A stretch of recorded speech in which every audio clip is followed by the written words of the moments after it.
मेरी चाची रोज मुझसे मसूर की दाल मंगवाती, लेकिन उस वक्त मैं बहुत हैरान हो जाती जब चाची दाल को बिना पकाए अपने कमरे में ले जाती और जब बाहर आती तो लड़खड़ा लड़खड़ा कर चलती।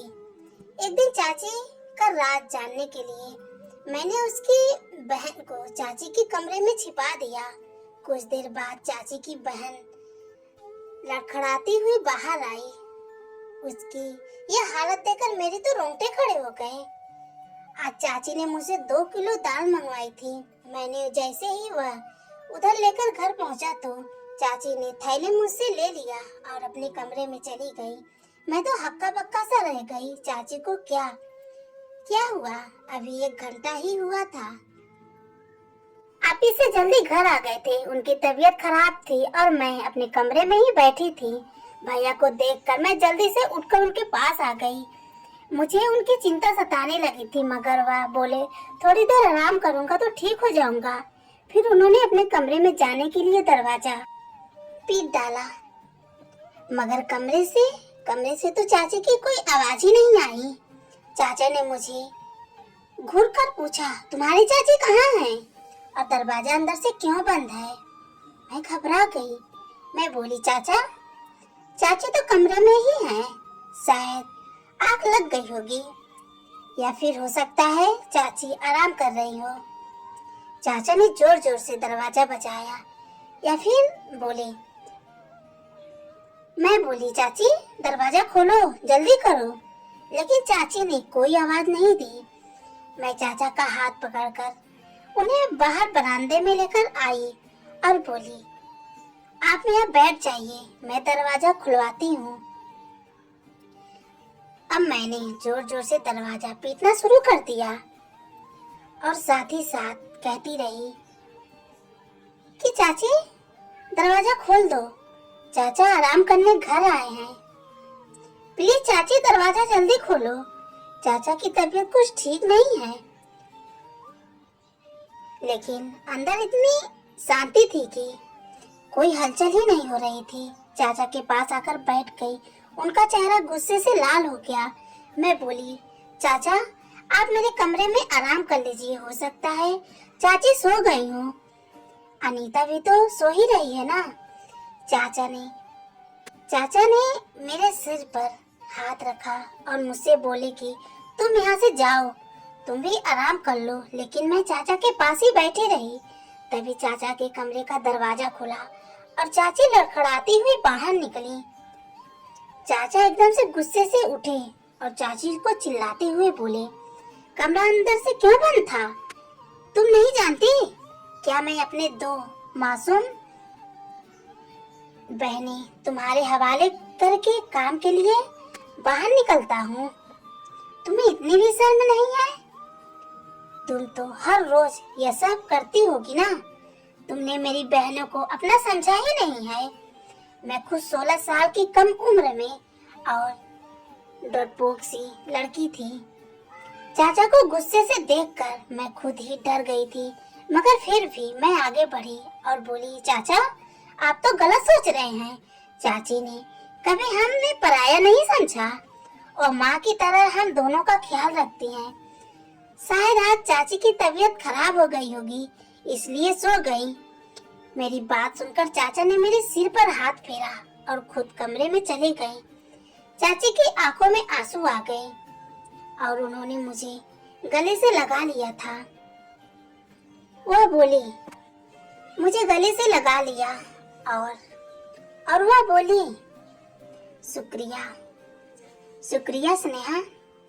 मैंने कहा, शुक्रिया मारो गोली, जल्दी चलो चाची, किचन में चलकर दाल बनाते हैं। स्नेहा, दाल तो मैंने खा लिया है, तुम अपने कमरे में चली गई थी। मैं हैरान होकर वहीं खड़ी थी कि भाभी ने मुझसे झूठ क्यों बोला कि उन्होंने दाल खा लिया है, क्योंकि मैंने अपनी आंखों से देखा था कि वह कच्ची दाल अपने कमरे में लेकर चली गई थी। मैं अपने कमरे में आ गई और पढ़ते पढ़ते ना जाने मेरी आंख कब लग गई थी और सुबह घबराते हुए अचानक मेरी आंखें खुली। मेरे साथ साथ अनीता भी जग गई थी और जब हम दोनों किचन में जाकर चाची की मदद करने लगे। आज अभी भी मुझे बड़ी बेचैनी सी और खोई खोई सी लग रही थी। चाचा भी किचन में आ चुके थे, डिलक्स लग रहे थे, चाची से आराम से बातें कर रहे थे। मैंने यह सोचकर यह सब नजरअंदाज कर दिया था कि यह सब मेरी भ्रम होगा। सुबह मैं जल्दी उठकर कॉलेज के लिए तैयार हो गई और चाचा के साथ ही चली गई थी। वहां पर जाते हुए मुझे भी साथ लेकर जाया करते थे। मैं, मेरी बहन अनीता एक ही कॉलेज में एक साथ पढ़ते थे। उसके फर्स्ट ईयर के एग्जाम हो चुके थे, इसलिए उसकी छुट्टियां चल रही थी, जबकि मैं सेकंड ईयर में थी और मेरे एग्जाम के लिए अभी 3 महीने बाकी थे।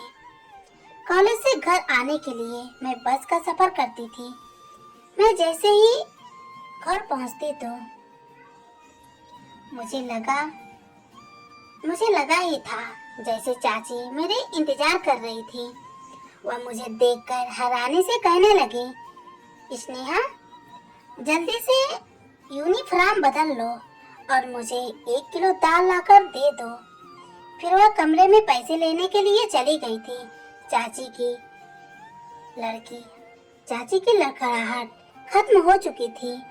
मैं जल्दी से मुंह धोकर चाची के पास आ गई थी। मैं अनीता से पैसे लेकर 2 किलो मसूर की दाल लेकर आई थी।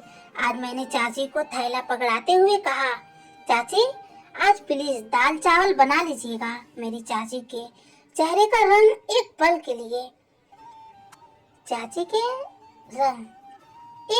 लिए फीका पड़ गया था।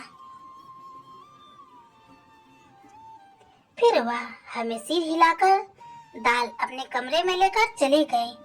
मुझे एकदम से अजीब सा लग रहा था कि ऐसा कैसे हो सकता है कि कच्ची दाल अपने कमरे में कौन लेकर जाता है।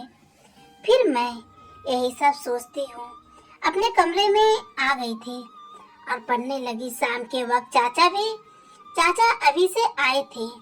मेरे और अनीता के लिए खाने पीने का सामान लेकर आए थे। चाचा की आवाज सुनकर चाची अपने कमरे से निकलकर घर आ गई। बरामदे में आई और लड़खड़ा कर चल रही थी।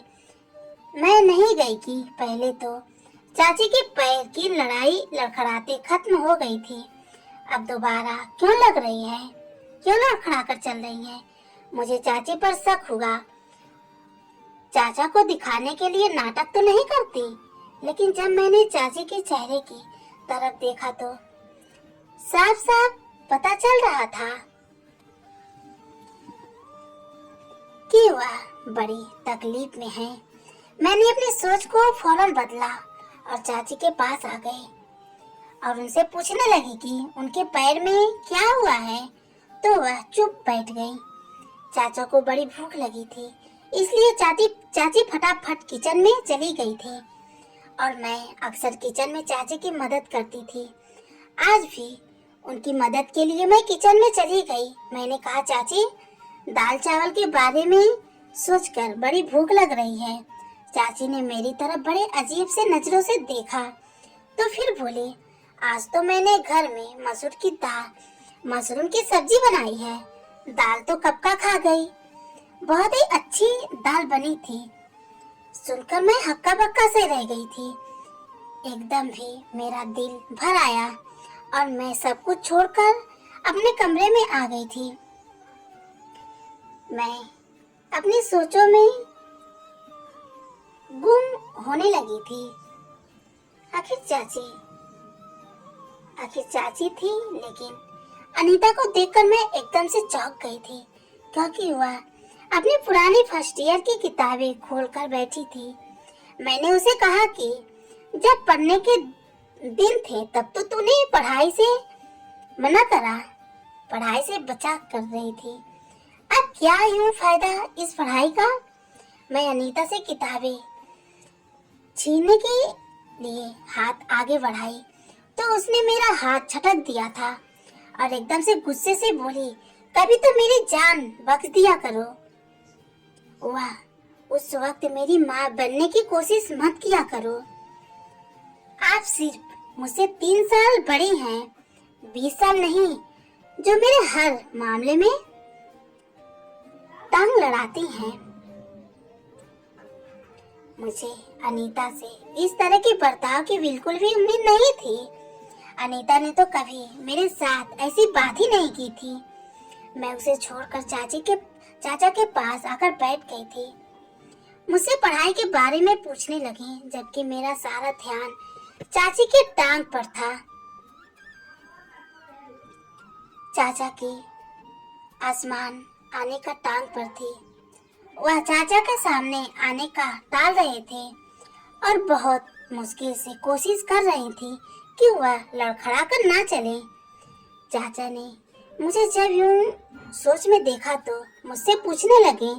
मैंने बिना कुछ सोचे ही चाचा को बता दिया, अनीता मेरे साथ किस तरीके का व्यवहार करती है। चाचा ये बात सुनकर हैरान हो गए। फिर उन्होंने अनीता को दरवाजा आवाज देकर बाहर बुलाया और बोले कि तुम हर वक्त कमरे में क्यों घुसी रहती हो? कभी आकर हम सबके साथ क्यों नहीं बैठती? चाचा के इन सब अभी मुंह से ही निकले थे। अनीता ने जोर जोर से रोना शुरू कर दिया था। वह बोली, मेरे पिताजी खुद तो इस दुनिया से चले गए, लेकिन मुझे दर दर की ठोकरें खाने के लिए छोड़कर चले गए। चाचा कहता, कमरे में मत बैठो। चाची कहती, घर के कामों में हाथ बटाओ, जबकि मेरी बहन मेरी दुश्मन बनी थी। चाचा निशा की हालत देखकर हैरान रह गए। फिर चाचा उठे और अनीता को गले लगाकर प्यार करने लगे और बोले, अनीता तुम जानती हो कि मैंने तुम्हें कभी भी अपनी बहन नहीं समझा, हमेशा बेटी ही समझा। फिर तुम किस तरह की बातें क्यों सोचने लगी हो? अनीता कुछ भी बोले, कुछ भी सोचे, रोती ही चली गई। बस परेशान हो गए थे। फिर अचानक ही उसने अपने आंसू पोंछते हुए हम सबसे माफी मांगकर कमरे में चली गई। चाचा ने चाची को आवाज देकर बुलाया और बोले, रेनू, अनीता घर में होती है, यह इतनी चिड़चिड़ी क्यों है? क्या बात हुई है?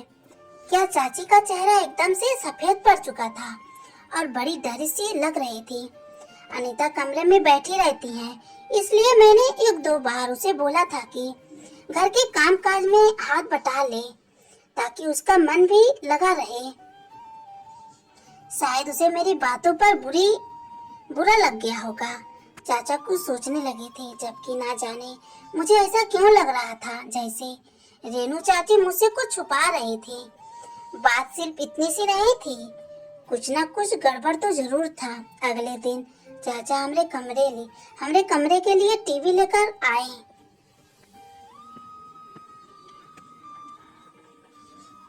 अगले दिन चाचा हमारे कमरे के लिए टीवी लेकर आए और अच्छी अच्छी मूवी लेकर आए, किताबें और नॉलेज भी लेकर आए थे। और चाचा ने अनीता के हाथ में थमा दिया और बोले, आज के बाद तुम घर में बोल नहीं होगी। फिर कैरम चाची के हाथ में थमा कर बोले, रेनू तुम और नेहा कैरम खेल लिया करो। ये देखकर चाची भी मुस्कुरा गई थी। जब कमरे में आई तो अनीता मुझे बड़े जोश में लग रही थी। वह बोली, नेहा मैं सारा दिन फिल्मों देख लिया करूंगी, तुम पढ़ाई में ध्यान लगाते रहना। मेरा भी दिल ललच गया। चाचा अनीता के लिए बच्चों वाली फिल्में लेकर आए थे। मैं देर रात तक जाकर पढ़ाई करती। एक दिन मैं पढ़ाई कर रही थी जब मैंने चाची को अपने कमरे से निकलते हुए देखा और तेज तेज कदमों से चलती हुई छत पर चली गई। ना जाने इतनी रात को छत पर क्या करने जा रही थी। मैं तो बड़ी परेशान हो गई थी। मैं पढ़ाई बेकार सब भूलकर बाहर देखने के लिए चली गई। तकरीबन 2 घंटा छत पर बिताकर चाची अपने कमरे में वापस चली आई थी। आखिर यह सब हो क्या रहा था? आखिर माजरा क्या था? मैं इस फिक्र में घूमती जा रही थी, जबकि मेरा दिल पढ़ाई में भी नहीं लग रहा था। मैं कॉलेज से जैसे ही वापस आई तो चाची ने मुझे पैसा थमा दिया और फिर से मुझे 2-3 किलो मसूर की दाल लाने के लिए भेज दिया था। मैं कपड़े बदलने के लिए कमरे में गई तो यह देखकर तंग रह गई थी कि नेहा फर्स्ट ईयर की किताबें पढ़ रही थी।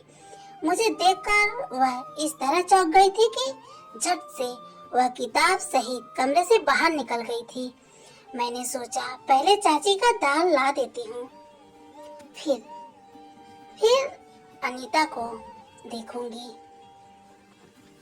फिर अनीता को बाद में देखूंगी। मैं दाल ले आई तो चाची ने मुझसे थैला ले लिया और कोई भी बात किए बिना अपने कमरे में चली गई और अंदर से दरवाजा बंद करके कुंडी लगा ली। मैंने सब कुछ नजरअंदाज किया और अनीता की खबर लेने के लिए कमरे में चली गई तो वह बोली, नेहा तुम चाची को ये रोज रोज दाल लाकर मत दिया करो। उसकी यह बात सुनकर मैं हैरान रह गई। क्यों, ऐसा क्या हुआ, ऐसा क्या कर रही है? तो मैंने इस पर उससे पूछा, क्यों, क्या हुआ निशा? नेहा जल्दी से उठकर मेरे पास आई और कान में ऐसी बात बोलती कि मेरा सिर चकराने लगा। मैं निशा की बात झुठला भी नहीं सकती थी क्योंकि निशा वह सारा दाल घर में ही होती थी। उसे तो चाची के हर काम की बराबर जानकारी होती थी। मैंने अनीता को कसम देकर मना कर दिया कि वह फिलहाल इस बात को किसी से भी ना कहे। मैं खुद ही सारे मामले की हकीकत जानकारी करूंगी। फिर सच सामने आ जाने के बाद फैसला करेंगे। मैं पढ़ने के लिए बैठ गई तो अनीता ड्रेस पर चली गई। पढ़ाई में मेरा दिल बिल्कुल भी नहीं लग रहा था। मैं अनीता और चाची की वजह से बहुत परेशान थी। ये दोनों ही बड़े अजीब अजीब सी हरकतें कर रही थी। मैं अपने सोचों में गुमसुम थी। तभी चाची की कमरे से बाहर निकल आए और वह लड़खड़ाती हुई चल रही थी। मुझे दाल में कुछ काला लग रहा था। चाची दाल कहाँ गई? चाची बोली, वह तो मैं खा ली, बड़ी ही अच्छी दाल बनी थी। अचानक उठकर बोली, अनीता कहाँ है? मैंने बताया कि वह तो छत पर गई हैं। यह सुनकर चाची के चेहरे का रंग अचानक ही उड़ गया था। वह लड़खड़ाती हुई छत के तरफ जाने लगी। मैंने सिर्फ हाथ दिया था और अपनी किताब उठा ली। यह दोनों तो पागल हुए, मुझे भी पागल कर देंगे। लेकिन मेरा दिल पढ़ाई में नहीं लग रहा था। चाची को छत पर गए हुए बहुत देर हो चुकी थी। मैं भी उन दोनों के पीछे छत पर चली गई। सीढ़ियों से चढ़ते हुए मैंने चाची की आवाजें आसानी से सुन पा रही थी। चाची अनीता को बुरी तरह से डांट रही थी। अनीता के रोने की आवाज भी आ रही थी। मेरा दिल अपनी बहन के लिए टूट सा गया था। मैं जैसे ही छत पर पहुंची तो चाची मुझे देखकर डर गई थी। उन्होंने अनीता को गले से लगाकर और मुझे दिखावे करने लगी। अपनी चाची के साथ अनीता के भी अपनी आंसू पोंछते हुए और जबरदस्ती मुस्कुराने की कोशिश कर रही थी। मैं उन दोनों को हैरत से ही देख रही थी। मैंने अनीता का हाथ पकड़कर और उसे खींचते हुए नीचे लेकर आई थी। उसे कमरे में लाकर मैं पूछा, चाची तुम्हें क्यों डांट रही थी? अनीता घबरा गई और बोली, नहीं तो चाची मुझे क्यों डांटेंगी, बल्कि वो तो मुझसे बहुत प्यार करती हैं। मैं कुछ सोचकर चुप हो गई थी। मैंने कहा, अनीता मुझे तुम्हारी मदद की जरूरत है। मैं चाची का राज जानना चाहती हूँ। उस दिन तुमने जो मुझे बात बताई थी वह मुझसे जानना है, लेकिन मैं चाहती हूँ कि तुम मुझे असली सबूत लाकर दो। कल जब मैं चाची को दाल लाकर दूंगी तो तुम उनके कमरे में छुप कर देखना कि वह दाल कैसे खाती हैं और फिर लड़खड़ा कर क्यों चलती हैं।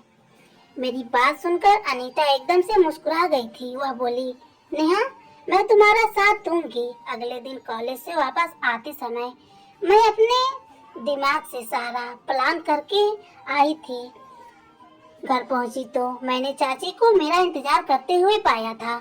वह बोली, नेहा जल्दी से दाल लाकर दे दो। मैं मुंह धोने के लिए कमरे में चली गई और नेहा को भी समझा दिया कि जैसे ही चाची को आवाज देकर बुलाएंगे तुम उनके कमरे में जाकर छिप जाना। अनीता बता, मुझे क्या मालूम हुआ तुझे? अनीता बड़ी परेशान सी लग रही थी। वह बोली, नेहा मैंने तो तुझे पहले ही बता दिया था कि चाची हम सब से कुछ छुपाकर घर से निकलती हैं, मगर तुमने आखिरी नहीं किया। वह खिड़की बहुत छोटी है, उससे निकलते वक्त पैर में चोट लग जाती है, इसलिए चाची लड़खड़ाकर चलती हैं।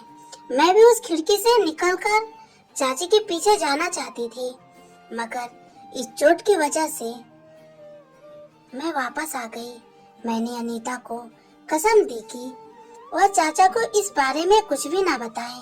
वह बोली, पागल तो नहीं हो जो चाचा को घर उजाड़ने को सोचेंगे। मैंने अनीता को एक किताब दे दी और बोली कि तुम इसको पढ़ लेना। मैं उसका छोटा सा दिमाग दूसरी तरफ घुमाना चाहती थी, जबकि मैं खुद इस दुविधा में फंस गई थी। चाची के बारे में बताऊं या ना बताऊं? चाची हमारे साथ तो बहुत अच्छे से रहती थी, मगर वह मेरे चाचा के साथ बेवफाई कर रही थी। बातें सोचते सोचते कब मेरी आंख लग गई पता ही नहीं चला। चाचा के चीखने चिल्लाने की आवाज आई, तब मैं घबरा कर उठ बैठी। मेरी तो जान ही निकल गई थी। मैं भागती हुई गई तो बरामदे में मैंने देखा चाचा चाची और अनीता को देख रहे थे। मुझे लगा अनीता ने चाची की हकीकत चाचा को बता दे, तभी तो वो उन पर गुस्सा कर रहे थे। मुझे देखकर चाचा गुस्से से बोले, नेहा मैं तो तुम्हें बहुत होशियार समझता था, मगर तुम ही इसको नहीं संभाल पाए। चाचा का इशारा अनीता की तरफ था। मैं जल्दी से आगे बढ़ी और बोली, चाचा क्या हुआ है? चाचा की आंखों में आंसू आ गए थे। वह बोले, तुम अनीता से मुझे यह बात पता करके बता दो कि छत पर कौन सा काम था। मैं अनीता से पूछी तो वो बोली, चाची हमें फंसा रही हैं। तुम फिक्र ना करो, हमारे लिए गड्ढा खोदने वाली खुद ही गड्ढे में गिर जाएगी। अगले दिन मैं चाचा के साथ कॉलेज जाने लगी। चाचा बड़े खामोश से थे, उनकी आंखों में गुस्सा दिख रहा था। मैंने कहा, चाचा आज आप आधी छुट्टी लेकर मुझे कॉलेज लेने के लिए आ जाइएगा। मैं एक हकीकत आपके सामने रखना चाहती हूँ। चाचा कुछ कहे बिना ही चले गए थे, मगर यही उनकी मेहरबानी थी कि वह मुझे लेने के लिए आ गए थे। मैंने उनसे कहा कि वह घर से बाहर ही रहे जब तक मैं इशारा करके उन्हें ना बुला लूं। तभी वह आए। मैं जैसे ही घर गई, चाची ने दाल का ऑर्डर दे दिया। थोड़ी देर बाद जब मैं दाल लेने बाहर निकली तो चाचा आगे बढ़े और बोले, कहाँ जा रही हो? मैंने कहा, बस आप चुप रहे, आज हकीकत आपके सामने आ जाएगी। मैं दाल लेकर घर के अंदर गई। चाची ने मेरे हाथ से थैला ले लिया और कमरे में चली गई थी। मुझे इसी वक्त का इंतजार था। मैं जल्दी से घर से बाहर आई और चाचा को अपने हाथ पकड़कर घर के अंदर ले आई। मैंने कहा, चाचा आप अपने कमरे का दरवाजा खोलिए। चाचा के पास एक कतार था जिसके जरिए से उन्होंने अपने घर का दरवाजा खोला। जब हम अंदर दाखिल हुए तो चाची अंदर नहीं थी, उनके कमरे की खिड़की खुली हुई थी। चाचा ने इस खिड़की से बाहर देखा तो उन्हें चाची नजर आई, चलती हुई कहीं जा रही थी। चाचा भी उसी खिड़की से कूद गए, जबकि मैं और अनीता भी बड़ी मुश्किल से खिड़की से उतर पाए थे। हम तीनों चाची के पीछे कर रहे थे। एक सुनसान सी जगह पर पहुंच गए थे। एक बाबा का घर था जहां लोग ताबीज बनवाने के लिए आया जाया करते थे। तेज तेज चलते हुए अचानक जब चाची ने पीछे से मुड़कर देखा तो हम तीनों को देखकर उनके चेहरे का रंग उतर चुका था। चाचा आगे बढ़े और चाची के हाथ पकड़कर घर ले आए। चाचा के तेवर बड़े ही खतरनाक हो चुके थे। चाची से बोले, रेनू, आज मैंने अपनी आंखों से सब कुछ देख लिया है, तो झूठ बोलना ही नहीं, सच सच बता दो। तब चाची बोली, भगवान जानता है, मैंने आपकी इन दोनों भतीजियों को अपनी बेटी ही समझा है। आप मुझसे प्यार नहीं करते हैं।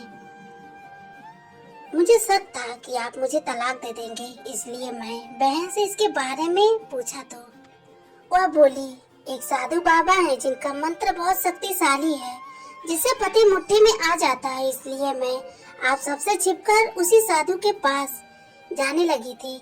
साधु बाबा ने कहा था कि पूरे 30 दिन तक 2 किलो मसूर की दाल पर मंत्र का प्रयोग करना है और वही दाल नहर के किनारे फेंक देना है। मुझे ये सब करते हुए पूरे 25 दिन हो चुके थे। मैं आप दोनों के जाने के बाद उस मंत्र का पाठ करती थी, जिसकी वजह से अनीता पर ध्यान ना दे सकी। मुझसे बहुत बड़ी गलती हो गई।